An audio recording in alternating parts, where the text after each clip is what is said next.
سلامونه، احترامات، نیک هیلې ټولو افغانانو ته، ټولو هیوادوالو ته، څه په داخل د افغانستان کې دي، خارج د افغانستان کې دي، په دې هیله چې ټول هیوادوال به راته روغ جوړ خوشحاله واوسیږي. زه غواړم لایف راشم، خو نت کې ډېر مشکلات دي. پرون هم زما موضوع پاتې شوله، خو خیر نن غواړم په یو نوې موضوع باندې تاسو سره بحث وکړم. البته زه نور نه غواړم چې غلې پاتې شم. ډېر ورونه غلي دي، ډېرې خویندې غلي دي، خو زه غواړم د حق غږ پورته کړم.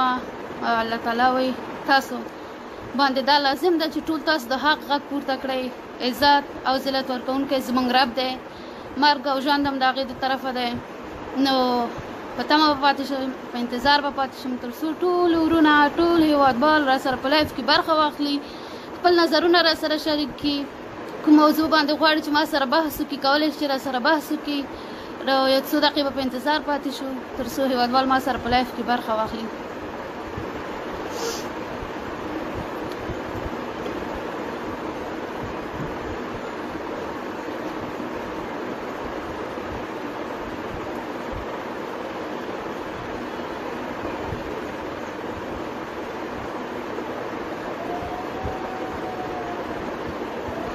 خپل موضوعونه به یو ځل بیا هم مخکې یو یادوري وکړم. ورونو، هیوادوالو، له تاسو ټولو څخه هیله کوم زما لایفونه، زما ویډیوګانې شیر کړئ تر څو ټولو هیوادوالو ته، ټولو افغانانو ته ورسیږي. ټول افغانان راویښ شي، ذهنونه اخلاص شي، ټول ورونه چې ویده دي هغوی راویښ شي.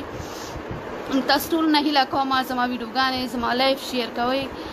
البته زه غواړم چې دغه خپلې خبرې ډېرو هیوادوالو ته، ډېرو افغانانو ته، ډېرو ورونو ته ورسوم تر څو ذهنونه اخلاص شي، هغوی راویښ شي، هغوی وګوري چې څه تېرېږي زموږ په هیواد کې. څوک غواړي چې موږ ویده وساتي، څوک زموږ په سترګو کې خاورې اچوي.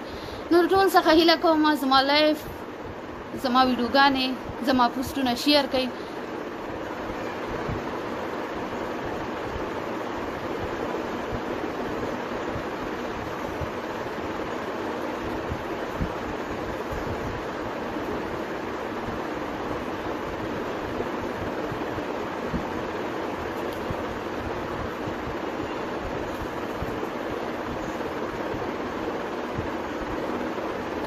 اول خو د ټولو ورونو سلامونو ته علیکم سلام وایم، په دې هیله چې ټول ورونه به راته روغ جوړ اوسیږي، په فامیلونو کې به خیریت وي، کورنیانو کې به خوشحالي.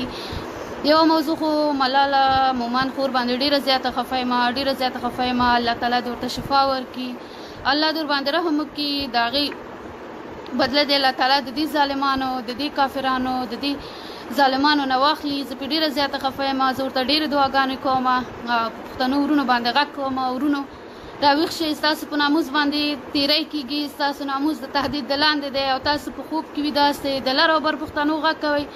لر او بر پښتانه کم دي؟ ولې کله چې زما په خور باندې تیری کېدو، زما خور سره ظلم کېدو، د هغې کور ته فوجي ورځي او لر او بر پښتنو غږ کوي، هغې ویده دي. آیا چې هغه اوس داسې حالت ته ورسېدله، اوس دی اوس هغې سره خواخوږی خودی؟ بس دی، مه ویده کېږئ، راویښ شئ، د خدای نه وډار شئ. هغه هم ستاسو خور ده، یوه پښتانه خور ده. تاسو خپله هم خویندې لرئ. موږ باید د هغسې پښتنو خویندو، د هغسې ملالو تر څنګ ودرېږو، ملاتړ یې وکړو، لاسنیوی یې وکړو.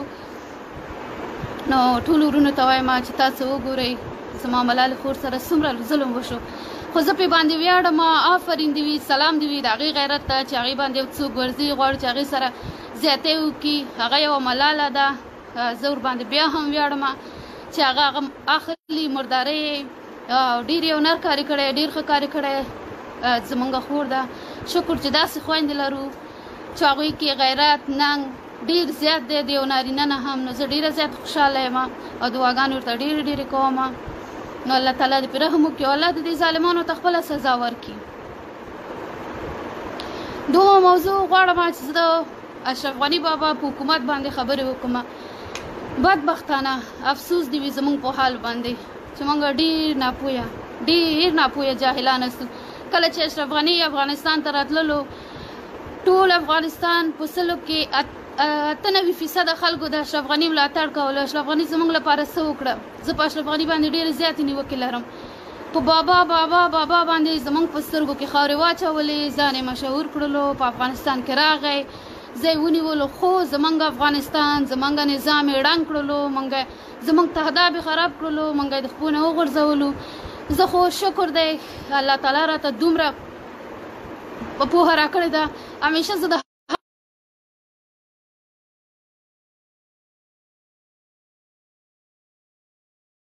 څوک دی چې راغی زما په افغانستان کې نن سبا زما پاچا کیږي. زما د افغانستان پاچا باید هغه څوک و چې زما د افغانستان د کاڼو بوټو سره یې وخت تېر کړی و، زما د افغانستان په غرونو کې، زما د افغانستان په سیندونو کې شپې سبا کړې وي.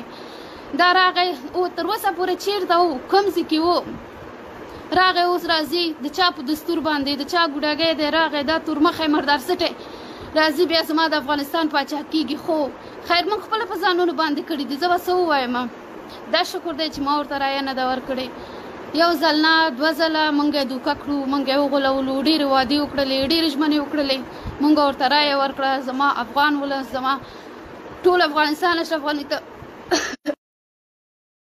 افغاني زموږ سره څه وکړه، زموږ د ټولو په سترګو کې خاورې واچولې، موږ یې دوکه کړو. زما افغانستان نور هم روان کړو. د اشرف غني په حکومت کې، د اشرف غني په راتګ کې کم از کم 1,20,000 زما ولس شهیدان شوي دي. د همدې اشرف غني په حکومت کې، د همدې تورمخي په حکومت کې، د همدې تورسټي په حکومت کې د چا په دستور باندې راغی؟ د امریکا ګوډاګی دی، امریکا راوسته دلته یې ځای کو. ما تاسو ته ویلې چې باید د افغانستان پاچا هغه څوک و چې خپل وخت یې دغه ږیره د افغانستان د کاڼو د بوټو د خاورو سره سپینه کړې وه. نه پوهېږم د کوم طرف نه راغی، د چا په دستور باندې راغی، دلته یې ځای کړلو. خو زما افغانان وروڼه، زمونږ افغانان ډېر ناپوهه دي، ویده دي، دې ته فکر نه کوي، دې ته سوچ نه لري. بس بابا دی او بابا دی او بابا دی. بابا راغی وایغستلو، در په در یې کړو، خاورې په سر یې کړو، زما نظام یې ړنګ کړلو. د ورځې په زرهاو زما وروڼه شهیدان کېږي، زما اردو شهیدان کېږي. زه به بابا څه کومه چې بابا ما ته د کرکټ میدان جوړوي، زه به بابا څه کومه چې بابا ما ته سړک جوړوي. د ورځې په لکهاو په زرهاو خویند وروڼه شهیدان کېږي.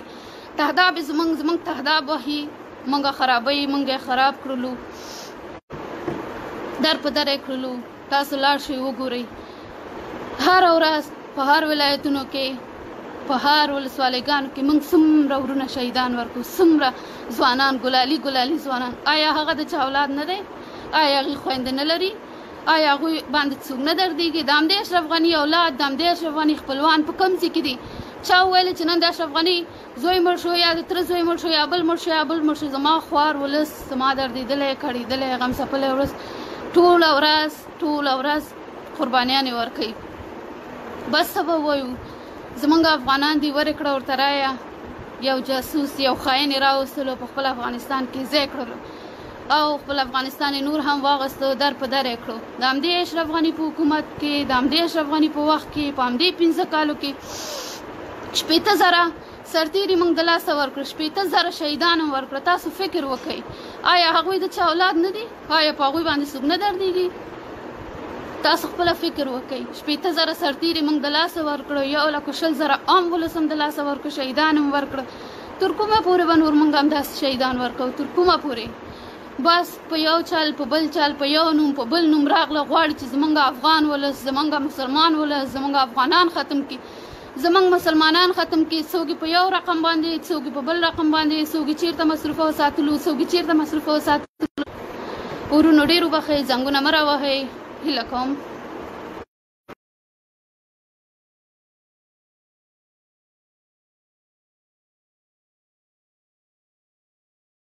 لږهاو په زرهاو شهیدان موږ ورکوو، هغه ګلالي ځوانان، هغه ښایسته ځوانان، هغه زما اردو ورونه څومره شهیدان کېږي. تاسو خپله فکر وکړئ. آیا تاسو د دې افغانستان د وضعیت نه خبر استئ؟ په دې مه خوشحالېږئ چې اشرف غني موږ ته یو پارک جوړ کړو، اشرف غني موږ ته وطن جوړ کړو. وطن یې جوړ نه کړو، زموږ تهداب نه خرابوي، موږ یې تباه کړلو، موږ یې غرق کړو. دا تورمخی راغی د کوم طرف نه زما په افغانستان کې دومره ګډوډي راوستله.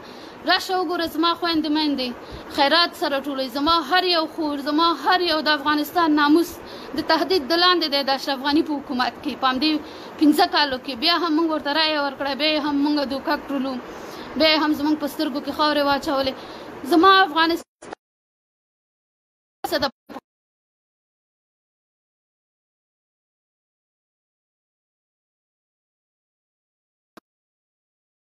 خو نه په حکومت کې په سلو کې